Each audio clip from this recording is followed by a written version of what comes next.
Hey guys, Davey G back again, here to bring you another video.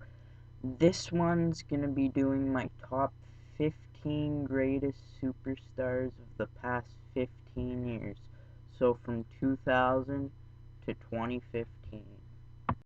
At number 15, I've got Dolph Ziggler. Now, if you're asking, I wrote them all down. Now, Dolph Ziggler made this list because he reminds me a lot of Mr. Perfect. I'm not sure if a lot of other people see it, they probably do, but I'm just putting it out there. He reminds me of Mr. Perfect. Of all goddamn people, Mr. Perfect. Except, I'm pretty sure Dolph Ziggler won the Intercontinental Championship more than Mr. Perfect. And now, he's also won the World Heavyweight Championship and Money in the Bank. Mr. Perfect has never had any of those honors, not even King of the Ring or Royal Rumble winner. At number 14, I have Rey Mysterio. Now, Rey Mysterio is unique because of his size and his athletic ability with that size. So, you had a little short dude in a mask running around for about probably 12 years, something like that. And anyways, Rey Mysterio, I think he deserves to be on this list because he was, I believe, a two-time World Heavyweight Champion and a one-time WWE Champion. Now, even though he only held the WWE Championship for one night, he's still a good superstar. And he appeals to the Latino community. Now for number 13, I have Sheamus. Now Sheamus made this list because he appeals to the European community. And his pasty white skin, his ability to yell fella, and he's just a brute. He's a brute force in that ring. Now if you don't believe me, watch some of his matches when he first came on the scene. Now, when he first came on the scene, he was in ECW.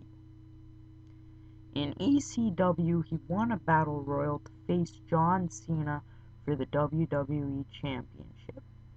And now, he is a member of the Breakfast Club. Breakfast Club rules, bitches. Now, Batista is on here for number 12 because I don't like him as much as I like the rest. And I ranked the other four higher. The other three of the Fortunate Four higher because, well, Edge is Edge. He's Canadian. John Cena, people will be pissed off at me if I don't put him on this list. And quite frankly, he's one of the top superstars of the past 15 years. And Randy Orton, because I don't really like him that much. I see him as a whiny little bitch. That's exactly what I see him as. Hey, can I have that title shot now, Triple H? No. You wanna know why? Because you're gonna do what I say, because I'm gotta. Well, at least I can have a son, unlike you. All you have produced is daughters.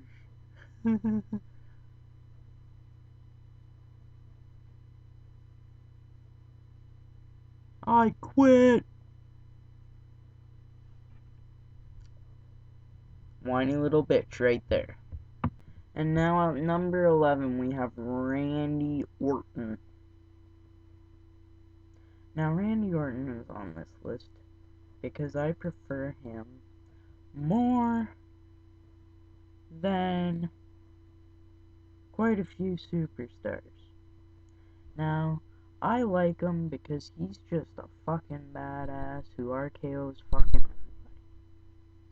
Now, if he didn't RKO everybody, this would be a different situation. So now, I'm gonna say that Randy Orton has earned this spot on my list because he's one of the fortunate four, and he's still around to this day, not as a part-timer. And because he's part of the Breakfast Club. Breakfast Club rules, bitches. So, number 10 on my list is John Cena. John Cena deserves the number 10 spot because, if you're getting a negative reaction, you don't deserve to be high on a top superstars list. If you're getting a lot of negative reaction. And I'm pretty sure his negative reaction is more of a fuck you than a I love you. Now, John Cena is one of the fortunate four, one of the only two left. The other being Randy Orton. And he is a member of the Breakfast Club. And he's been at the top of the WWE ladder for the past 10 years. Hashtag Breakfast Club rules, bitches. Now, number 9 on my list is The Rock. Now, I put The Rock as number 9 because he was only around until like WrestleMania 19 or 20, and then he came back at 27. 7 years later, so I'm pretty sure it was 19 or 20 that he left. And he came back at 27. And he had to make the list because he's one of the greatest superstars of all time. He is trailblazing, eyebrow raising. You know the rest. He is The Rock, the people's champion. The Brahma Bull. One of the greatest superstars of all time. And that brings up my next guy on. Now, number 8 on my top 15 list is Stone Cold Steve Austin. Now, he is higher on the list. He's around the middle of the list because he was only around for 2 years. If he was around longer, I would have put him in maybe top 5. Most likely. Or top 3.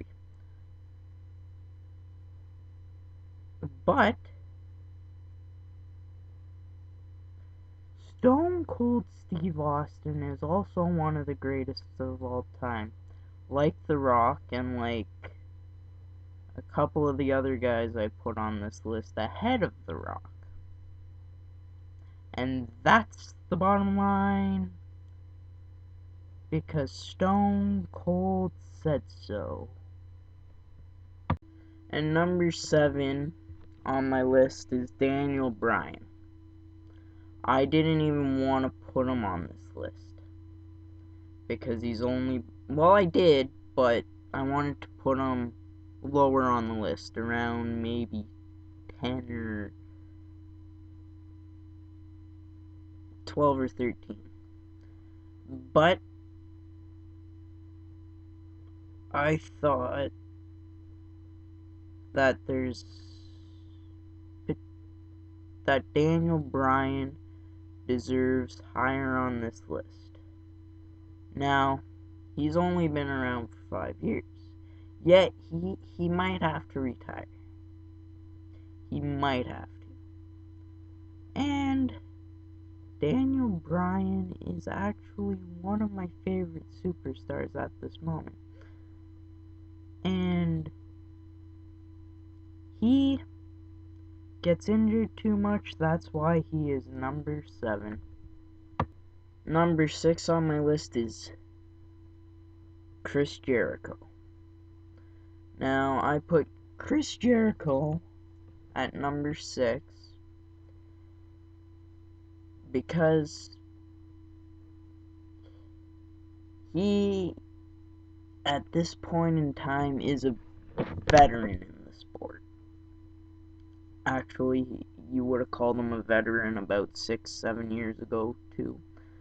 But he deserves to be top 8 on this list. Now, Chris Jericho, I think him being a veteran, he only sticks around so he can make the younger guys into superstars. Into, like, bigger main eventers and all that. And if he had a choice, and the reason why he's so high is because he's gone most of the time with Fozzy. Which is another reason why he's number 7, because he's part of a rock band. Now, number 5 on my list, this might cause quite a bit of controversy. CM Punk. Now, I put CM Punk at number 5, mainly because of his time in ECW, the leader of the Straight Edge Society, and his 434-day reign, title reign as WWE Champion, and because he had the tribute to Randy Savage, and because he's a pretty good wrestler with all the kicks and shit he does. And that's why they call him the best in the world. Now, number 4 on my list is the last member of the Fortunate Four, Edge. Now, Edge, I liked because he was the rated R superstar and an 11-time world champion of the sport, and he had more tag championships under his belt than anybody in the sport ever. And that's why Edge is one of my favorite superstars of all time, and why he made number 4 on my list. And because he's Canadian, you can't argue with that one. Now, for my final 3, I had a hard time deciding, but I'm pretty sure I got it down packed. Except for maybe 1 and 2, which are pretty close to being tied, but I'll leave it at that. So, number 3 on my top 15 list is Triple H. Now, why wouldn't you put Triple H in your top 3 for the past 15 years. He is the gamer. He has main evented 15 WrestleManias. He is the King of Kings, the cerebral assassin, and not to mention, the leader of Evolution. I'm kinda iffy on his new, Authority storyline, though. But he is a pretty good part-timer nowadays.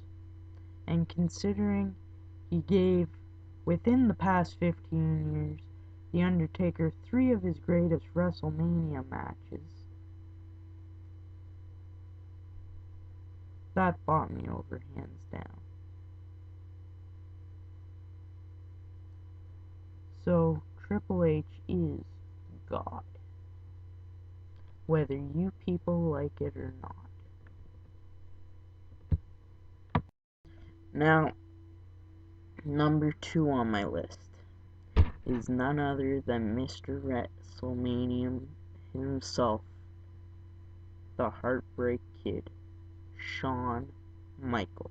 Now, he may be the greatest superstar of all time who has the least titles under his belt. I believe he is a 4-time tag team champion, 4 or 5-time tag team champion, I forget. And I think he only had 4 world title reigns, 3 WWE championships, and 1 world heavyweight championship. Now, Shawn Michaels is one of the greatest of all time in my opinion, and in a lot of other people's opinions. Now, Shawn Michaels is my personal favorite wrestler of all time. Top 3 to be exact. And he's number 1. So, and it saddened me quite a bit when he retired. And I'm starting to get a bit sad now, because I don't want to talk about his retirement. So, that's all I'm going to talk about Shawn Michaels. Now, number 1 on my list is The Undertaker. He is also one of my favorite wrestlers of all time. Now, The Undertaker, for the past 15 years, well, I should say the past 10 years, has faced his greatest WrestleMania opponents ever for the past 10 years. The most recent being Bray Wyatt. And then before that, Brock Lesnar. Before that, Triple H. Before that, Triple H. Before that, Shawn Michaels. Before that, Shawn Michaels.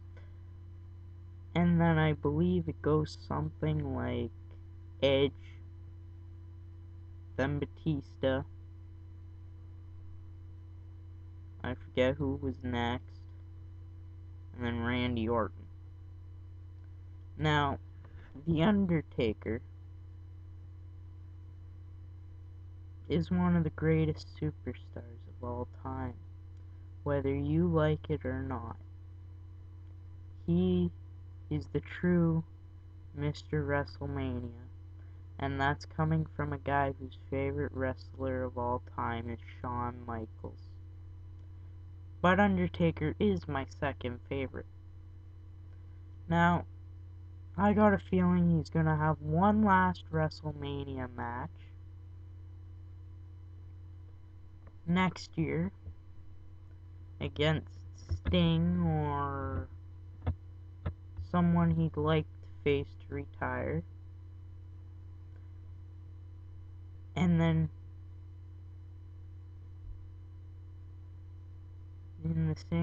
the night before he's going into the Hall of Fame, And the memory of The Undertaker, Shawn Michaels, and Triple H leaving WrestleMania 28 will live forever. So that's it for today, guys. As always, leave a like, comment on what I should do a video on, or a rant on, and subscribe.